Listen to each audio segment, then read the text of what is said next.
ngayon? Okay, so I think, knowing naman yung Gilas, it is handled now by Coach Tim Cone. And kilala ko, ako nga mismo, tinrade ni Coach Tim para lumakas yung team niya.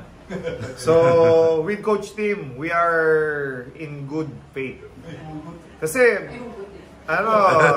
si Coach Tim, talaga siya yung sa winning, talaga siya, mentality. Bread and butter niya na talaga yung basketball. Kumbaga, sa talent niya kumuha ng mga players, sa talent niya, ng system niya, everything else, pagdating sa basketball, si Coach Tim na yung top of the food chain dito sa Pilipinas. And regarding sa Gilas, I'm sure mas magiging competitive tayo. Yung binuo ni Coach Tim, there's no doubt lahat ng players na yan, mapapakinabangan yan. Si Newsam, andyan din, di ba? Si Newsam. Newsam knows his role now. Dumating din si Tamayo, right? Tamayo. Si Dwight Ramos. Dwight, si Kai.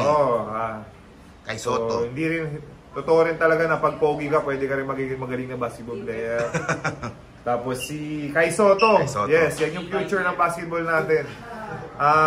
Marami pa naman padating. Ang